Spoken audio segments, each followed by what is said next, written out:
Natural जो एक human tendency होती है वो होती है सामने वाले बंदे से जेलस करना। आज मैं आपको अपने आप से ही जेलस करवा देता हूँ। क्यों? क्योंकि आज से 2 साल पहले हम WWE के उस टाइम में जी रहे थे जब WWE ने होस्ट करी थी रेसलमेनिया 40 के लिए रेसलमेनिया किक ऑफ, जहाँ पे हमने वो सारा ड्रामा देखा था जब रॉक ने थप्पड़ लगा दिया था कोडी रोड्स को, और उसके बाद वी वांट कोडी के बाद पहली बार हमने लाइव क्राउड के सामने रिएक्शन देखा था कि लोग कैसे रिएक्ट करने वाले हैं रोमन रेंस के लिए, रॉक के लिए, कोडी रोड्स के लिए, सेथ रॉलिंस के लिए। और वो कितना ज़्यादा एक पॉपुलर, मतलब वो आई थिंक एक बहुत ही अलग कैटेगरी में जाने वाला है WWE की हिस्ट्री में जब भी उस एग्जैक्ट इवेंट के बारे में बात करी जाएगी। और उसके बाद से तो फिर हमको पता ही है जो रोड टू रेसलमेनिया 40 है वो कितना ज़्यादा इंटरेस्टिंग हुआ था। फिर रेसलमेनिया 40 में भी उन्होंने वो जो पूरा एंड गेम वाली चीज़ कर दी थी।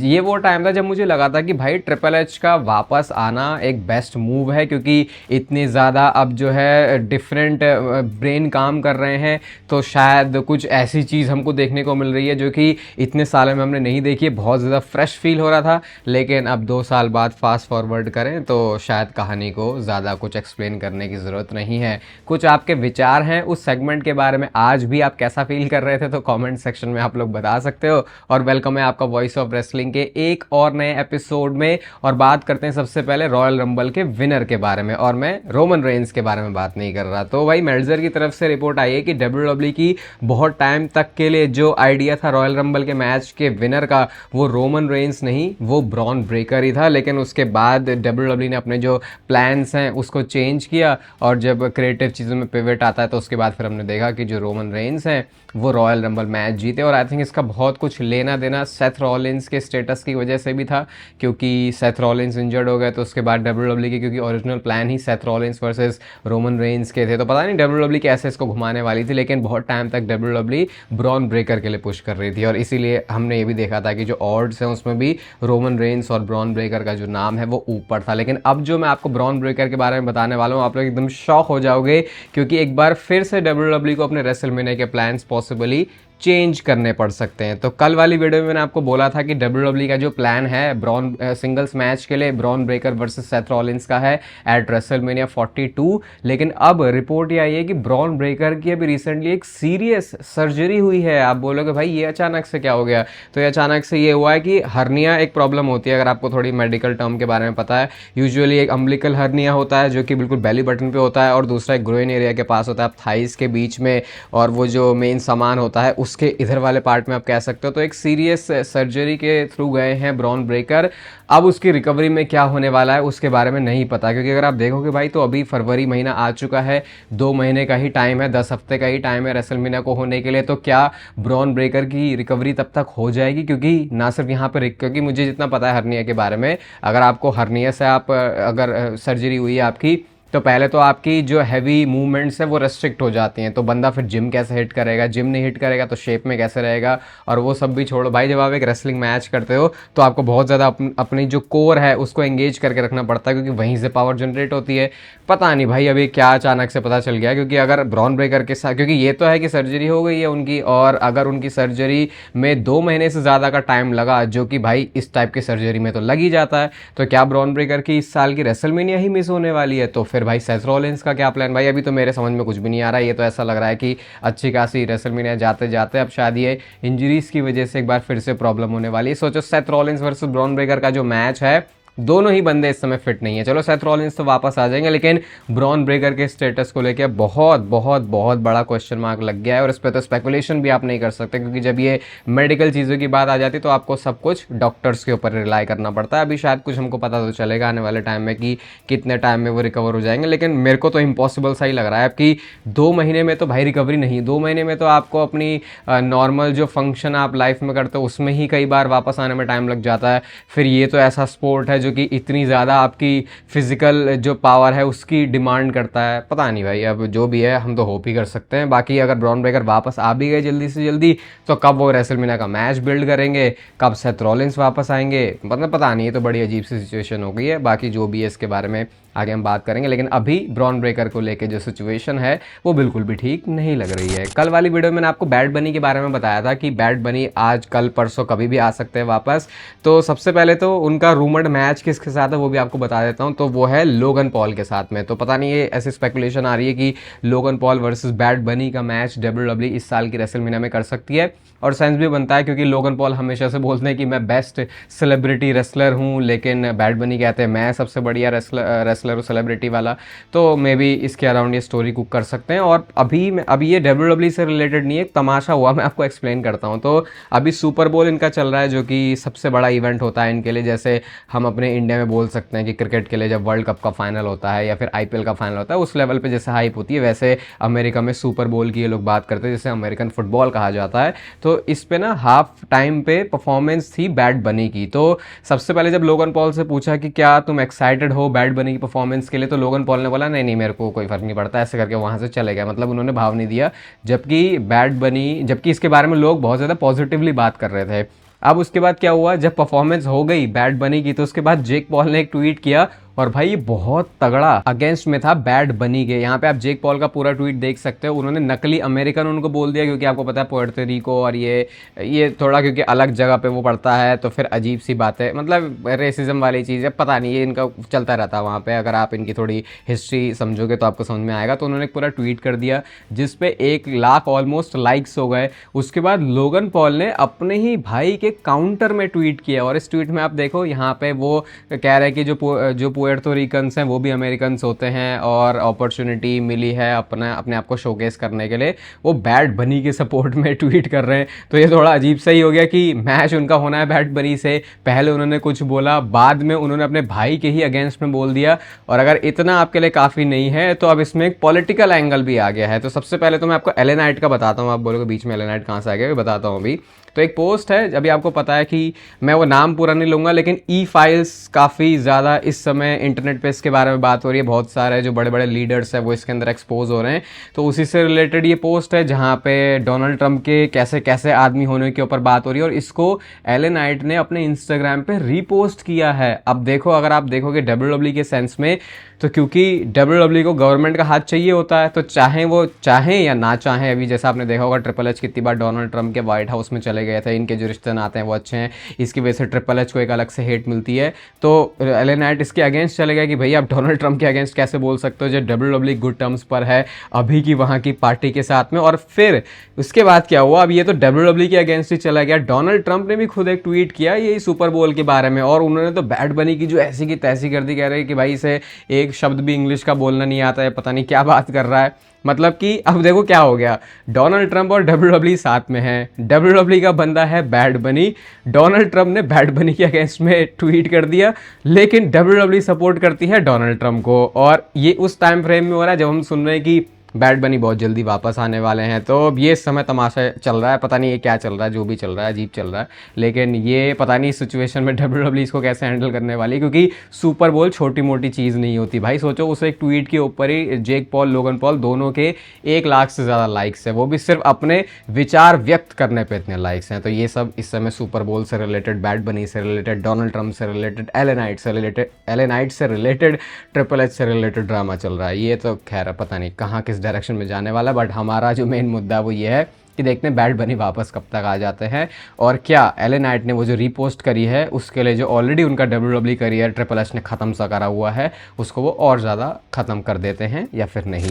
रोमन रेंस के स्टैट की बात कर लेते हैं भाई। तो इस साल की रेसलमेनिया कितनी ज़्यादा रोमन रेंस के लिए ज़रूरी होने वाली है, वो इस बात से पता चलता है कि अगर इस बार भी रोमन रेंस रेसलमेनिया में हार गए, तो भाई लगातार 3 रेसलमेनिया में उनकी ये हार हो जाएगी। रेसलमेनिया 40 जहाँ पे उनके पास से अनडिस्प्यूटेड चैंपियनशिप गई थी, पिछले साल की रेसलमेनिया में हम लोगों ने देखा कि भाई सेथ रॉलिंस ने पॉल हेमन ने दगाबाजी कर दी, तो उसकी वजह से रोमन रेंस मैच हार गए।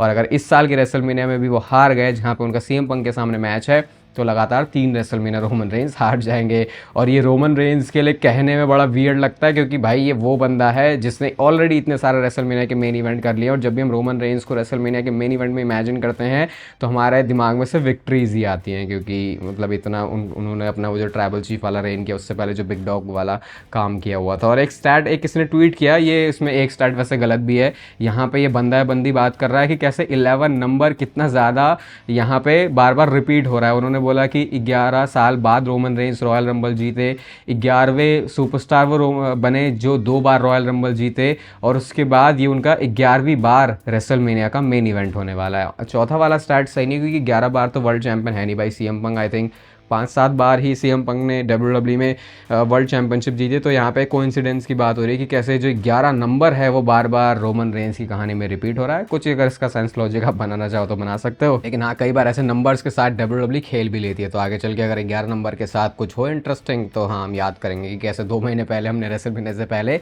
इस 11 नंबर के बारे में बात करी थी। अब मैं आपके साथ एक छोटा सा क्विज खेलना चाहता हूँ, और आपकी स्क्रीन पर ये रही पिक्चर, और आप मुझे बताओ कि ये कौन सा सुपरस्टार है। आप शायद बहुत ज़्यादा सोच लोगे लेकिन तब भी नहीं बता पाओगे, क्योंकि इस बंदे ने अपना पूरा हुलिया ही बदल लिया है। और ये सुपरस्टार कोई और नहीं बल्कि स्ट्रीट प्रॉफिट्स के हमारे मोंटेस फोर्ड है भाई। इन्होंने बल्क करते करते करते करते ultra pro max final boss वाला जो वर्जन है आई थिंक उसे अचीव कर लिया है।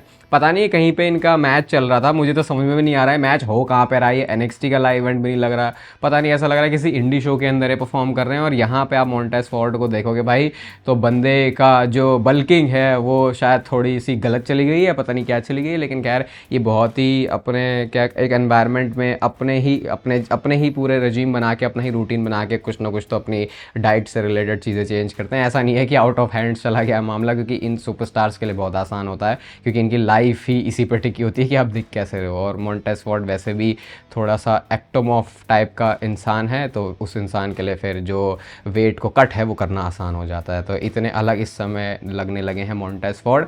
वैसे कि इस बात से इतना फ़र्क पड़ता भी है, क्योंकि स्टोरी लाइन में तो हमको पता ही है कि अब लोग कब से डिमांड कर रहे हैं कि मोंटेस फोर्ड को भी एक सिंगल्स रन मिलना चाहिए, जो कि शायद ट्रिपल एच को बाद उतना ज़्यादा एक्साइट नहीं करती है। ब्रॉक लेसनर के इस साल के रेसलमेनिया के स्टेटस को लेकर अभी भी बहुत सारा कन्फ्यूजन है। पहले लगा था गुंतर के साथ मैच होगा, फिर ऐसा लगा कि शायद ओबा फेमी के साथ मैच हो सकता है। तो अभी इसके बारे में रिपोर्ट ये आई है कि WWE शायद रेडी नहीं समझती है कि ओबा फेमी अभी ब्रॉक लेसनर को फेस करने के लिए तैयार हो चुका है, स्पेशली रेसलमेनिया जैसी स्टेज के ऊपर। बट अगर WWE इस चीज़ को कंसिडर कर रही है कि ब्रॉक लेसनर का ओपोनेंट ओबा फेमी है, तो भाई स्पेशली ब्रॉक लेसनर के फैंस को डिसअपॉइंट होने के लिए रेडी हो जाना चाहिए, क्योंकि ब्रॉक लेसनर वर्सेस ओबा फेमी का मैच रेसलमेनिया में होने का मतलब सिर्फ एक ही डायरेक्शन है, और वो ये है कि ब्रॉक लेसनर इस मैच में ओवर करने वाले हैं ओबा फेमी को। मैं तो ये कह रहा हूँ भाई, ये अब तो आई थिंक हम लोगों को इस बात को डाइजेस्ट करना शुरू कर देना चाहिए कि भाई अब ब्रॉक लेसनर के साथ शायद बहुत कुछ सीरियस चीज़ WWE ना करे, जो कि बहुत ज़्यादा डिसअपॉइंटिंग है देखना। क्योंकि भाई आपके पास एक तो नए रेसलर्स बनते नहीं हैं, आपके जो पके पकाए रेसलर्स हैं जो आपको पता है कि भाई हाथ पे रखा है हलवा बस तुम्हें ऐसे खाना है उसे, उस टाइप के रेसलर्स को भी जब आप अच्छे से बुक नहीं कर सकते, जो कि रेटिंग्स ड्रॉ करते हैं, जो कि नंबर्स अच्छे लेके आते हैं, जो कि फैंस को वापस शो को देखने के लिए मजबूर करते हैं, भले ही 1 साल हो गया हो कि उन्होंने WWE ना देखी हो, उसके बावजूद भी अगर ऐसा कुछ होता है तो पता नहीं फिर अब क्या ही कर सकते हैं इसके बारे में। थोड़ा सा ग्लिम्स तो WWE ने दिया ब्रॉक लेसनर ओबा फेमी का एट द रॉयल रंबल, और WWE ने इस बार ज़्यादा टीजेस हमको रॉयल रंबल से दिए नहीं है रेसलमेनिया के मैच के लिए, मतलब दिए हैं लेकिन उस लेवल पे नहीं जैसे रॉयल रंबल को हम मानते हैं कि इसके अंदर बहुत सारी ऐसी चीज़ें होंगी जो कि फ्यूचर के रेसलमेनिया के मैचेस हमको बताएंगे। उनमें से एक चीज़ उन्होंने ब्रॉक और ओबा के साथ अगर करी है तो फिर शायद हो सकता है कि इनका मैच भी हो जाए, लेकिन बहुत ज़्यादा हाई होप्स ऐसे रखने की ज़रूरत नहीं है इस मैच के आउटकम से रिलेटेड, अगर आप ब्रॉक लेसनर के बड़े वाले फ़ैन हो। रेसलमेनिया के लिए भाई WWE ने अपना एक नया ही रूल निकाल दिया है, और लास वेगस जहां से इस बार की रेसलमेनिया होने वाली है, 50 माइल्स, जो कि अगर मैं कन्वर्ट करूं किलोमीटर्स में तो 70-80 किलोमीटर के आसपास होते हैं, उस एरिया में आप स्क्रीनिंग ही नहीं कर सकते रेसलमेनिया की। मतलब जिस भी जगह पे जैसे शो होता है, जैसे अभी मैं रियाद में गया था रॉयल रंबल देखने, तो भाई उसके आसपास पूरी वाइब ही ऐसी थी कि लग रहा था कि हाँ ये रॉयल रंबल वीकेंड है, यहाँ पे WWE आई है। और ये कल्चर सऊदी में तो उतना नहीं है, अमेरिका में तो बहुत ज़्यादा है, क्योंकि भाई वहाँ पे ये मेन स्ट्रीम में ही है बहुत ज़्यादा WWE, जैसे इंडिया में भी इतना मेन स्ट्रीम में नहीं है, यहाँ तो क्रिकेट के अलावा वैसे कुछ है नहीं इतना मेन स्ट्रीम में, लेकिन अमेरिका में WWE बहुत ज़्यादा है। तो वहाँ पे जो क्लब्स वगैरह होते हैं, जो बार्स वगैरह होते हैं, उसमें ना इवन कई सारे सुपरस्टार्स भी आते हैं जो एक्स WWE सुपरस्टार हैं, वो अपना कुछ इवेंट वहाँ पे करते हैं, साथ में स्क्रीनिंग भी होती है। तो अब इन्होंने रेस्ट्रिक्ट कर दिया कि भाई कोई कुछ नहीं कर सकता एटलीस्ट उस 80 किलोमीटर के दायरे में जहाँ पे रेसलमेनिया होने वाली है। और ऐसा WWE इसलिए कर रही है क्योंकि वो चाहते हैं कि भैया जो टिकट सेल्स हैं वो ज़्यादा हमारी बढ़ें, ये नहीं कि तुम उस सिटी में आए, उस एनवायरनमेंट में आए और तुम मस्ती करके चले गए साइड से।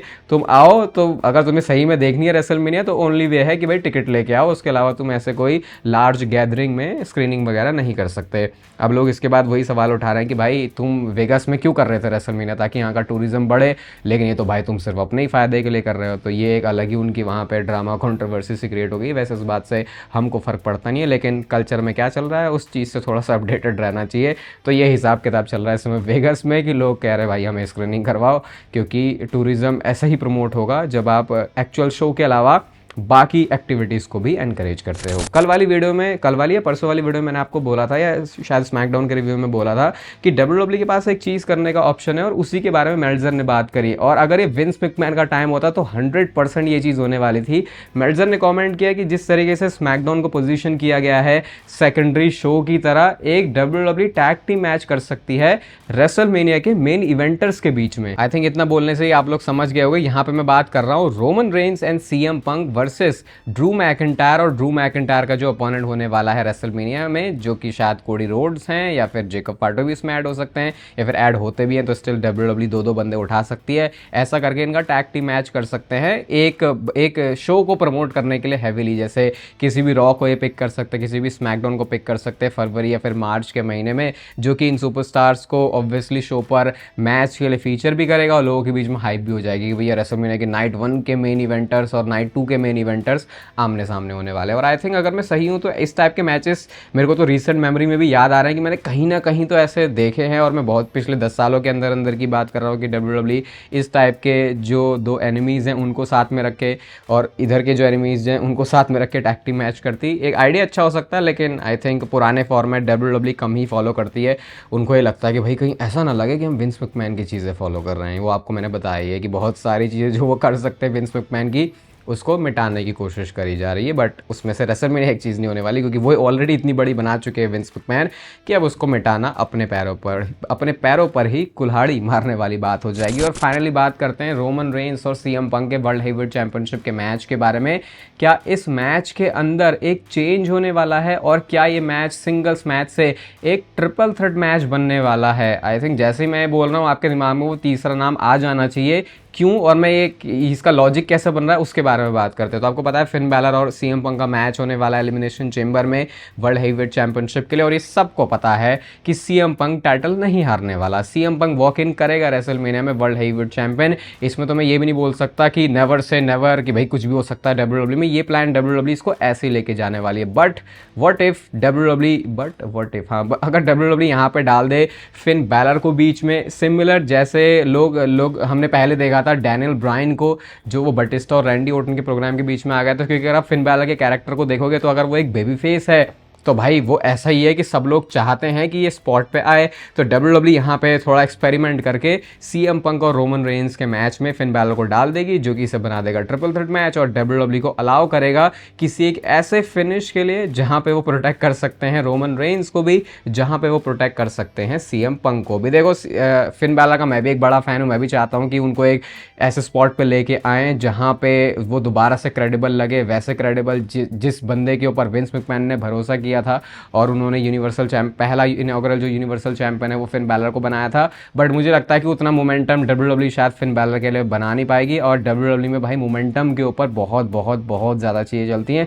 तो मेरे को तो लगता है कि बीच में थोड़ा कॉम्प्लिकेटेड ही बनाने का हो जाएगा मामला, क्योंकि अभी मुझे लगता है कि अगर ये हैविली फोकस करे सिर्फ रोमन रेंस और सीएम पंक के सिंगल्स मैच के ऊपर, तो आई थिंक ये बेटर कुक कर सकते हैं। ऐसा होता है कि हाँ एक से भले दो, लेकिन आई थिंक एक से भले दो यहाँ पे इनफ है रोमन रेंस और सीएम पंक, एक से भले 3 करने की शायद ज़रूरत नहीं है। आपका इसके ऊपर क्या थॉट है वो आप कमेंट सेक्शन में बताना। इस वीडियो को यहाँ तक देख रहे हो तो उसे लाइक कर दो, चैनल को सब्सक्राइब कर दो ऐसे और मस्त डब्ल्यूडब्ल्यू से रिलेटेड कंटेंट के लिए। बाकी तब तक फिर लेते रहो जिंदगी के मज़े।